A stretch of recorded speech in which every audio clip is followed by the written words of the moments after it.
What's up, everyone? Welcome to the Power Play with CJ Prospect Profiles. Today we're focusing on Tri-City Americans defenseman Juuso Valimaki from Finland. So I'm going to lay this out for you. He's from Finland, playing in the Canadian Hockey League for a team based in Washington State called the Americans. So it's kind of an international man of mystery.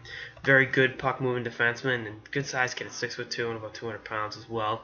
And for a league that's getting hornier and hornier for defensemen that can move the puck and play in all situations, I think he's going to go higher than he's projected.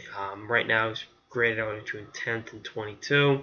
I think there's a very good chance he's off the board before the 10th pick in the draft, because there's a emphasis on talented young defensemen, and I think he's a little raw. But I think teams would be willing to take that risk. Shoots the puck very well, skates well, has a high hockey IQ, and has ideal NHL size. I think he needs to fill out his frame a little bit more, but that comes with time.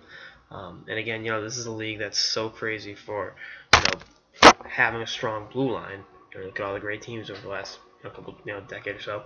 That's been where you build from, and I think drafting a kid like this, I think he'll be in that regard. This was his second year in North American hockey. Last year's rookie in Tri-City played a little bit with Brandon Carlo.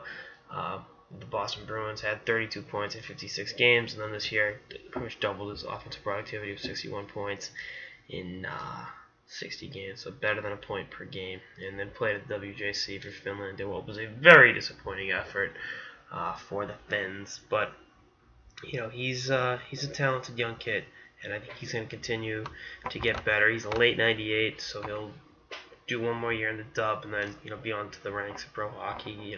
That he has AHL eligibility, helps him out, and I like what I'm seeing from him. Again, I think he's one of those guys that you'll see on draft day, and then a couple years from now, like, oh, this kid was really good. I think there's a good chance he's probably going to be. I think there's a better than zero chance, which I know isn't saying a whole lot, that he's the best defenseman in the draft class in 6-7 years. Again, I think Heiskanen right now is the guy.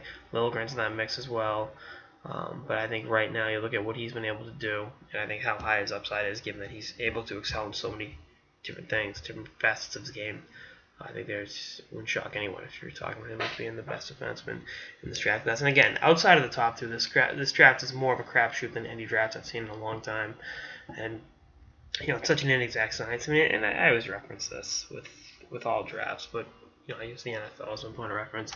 How is it that in a supposedly perfect system, it's not a perfect system, but you look at the rankings and this is how it's going to be. In the 2000 NFL draft, I was Giovanni Carmazzi taken in the second round with Tom Brady at the weight of 199th pick. It's such an inexact science, and I think there's so much to like about Valimaki that I think there's a very good chance he does sneak in the top 10. So I've already thrown the Tom Brady comparison out there. It wasn't a comparison, but it was more of a reference. Anyway, that's all I got this episode of the Power Play with CJ. Stay tuned for more episodes of the season and beyond. Later, guys.